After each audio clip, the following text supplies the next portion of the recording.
आज मित्रांनो आम्ही कुडाळला गेलेलो होते म्हणजे युवासेनेच्या सभेसाठी आणि माका माहिती नव्हता की निलेशजी राणेसाहेब येऊचे होते। तर राम राम मंडळी, स्वागत आहे आपल्या या मिनी ब्लॉगमध्ये। मित्रांनो कुडाळाक जाऊचं म्हटल्यार चाय पाण्याची व्यवस्था तर करूचीच लागतली।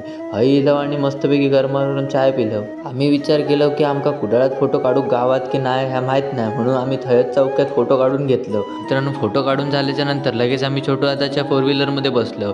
आम्ही छोटू दादाच्या 4 व्हीलरमध्ये टोटल 5-6 जण बसलो आणि लगेच कुडाळच्या दिशेने इलो। मित्रांनो कुडाळात पोहोचल्याच्या नंतर आम्ही लगेच गाडी पार्किंगला लावलो। पार्किंगला गाडी लावून झाल्याच्या नंतर आम्ही येऊन पोहोचलो होतो म्हणजे गुलमोहर हॉटेलच्या समोर। कारण मित्रांनो गुलमोहर हॉटेलच्या बाजूकच महालक्ष्मी हॉल होतो आणि त्या हॉलमध्येच सभा भरलेली होती।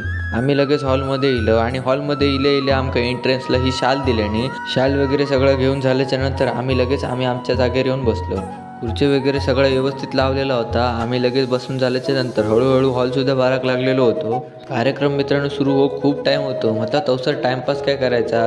बघलं तो हॉलचे भरपूर वायफाय होते, प्रत्येक वायफायला 1 ते 8 पासवर्ड टाकून आम्ही ट्राय करीत होतो। माझी ही मित्रांनो पहिलीच सभा होती, त्याच्यामुळे माका जरासुद्धा कल्पना नव्हती की निलेशजी राणेसाहेबसुद्धा येऊचे होते। सगळ्यांची मित्रांनो नजरा होती ती दरवाजावर होती, कारण की निलेशजी राणेसाहेब येऊचे होते। जसा मित्रांनो निलेशजी साहेबांचं आगमन झाला तसे सगळेजण उभे राहिले, कारण की ह्या माणसान लोकांच्या मनात आपली एक जागा निर्माण केल्या ना, म्हणूनच सगळेजण त्यांना आदराने आणि स्वतः एक आदर्श सुद्धा मानतात। मित्रांनो ह्या आजच्या सभेसाठी निलेश साहेब इलेले म्हटल्याच्या नंतर त्यांचं भाषण असतला ह्या साहजिकच होता आणि मी आज तकच कधीच त्यांचं भाषण ऐकलेलं नाही, त्यानिमित्ताने त्यांचं भाषण आज ऐकक गावतला ह्या माका ठाऊक होता। साहेब मित्रांनो स्टेजवर जाय तगत माझी हाल झालेले, कारण की माझी हाईट कमी होती आणि त्यात सगळेजण उभे होते। मग शेवटी पर्याय नव्हतो म्हणून मी खुर्चीवर उभे राहून व्हिडिओ केले। स्टेजवर साहेब गेल्याच्या नंतर कार्यक्रमाक सुरुवात झाली।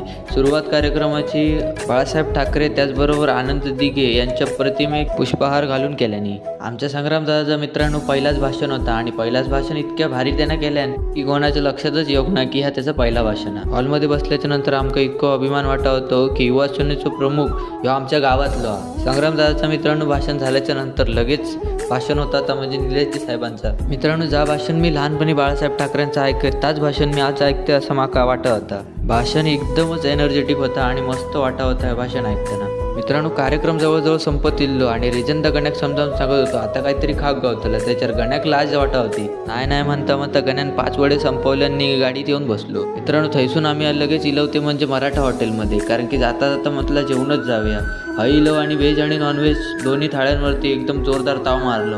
मित्रांनो महानातले सगळे पोर सभेच्या निमित्तानं बऱ्याच दिवसांनी बाहेर पडलेले होते आणि प्रत्येकाच्या चेहऱ्यावरती एक वेगळाच आनंद दिसत होतो।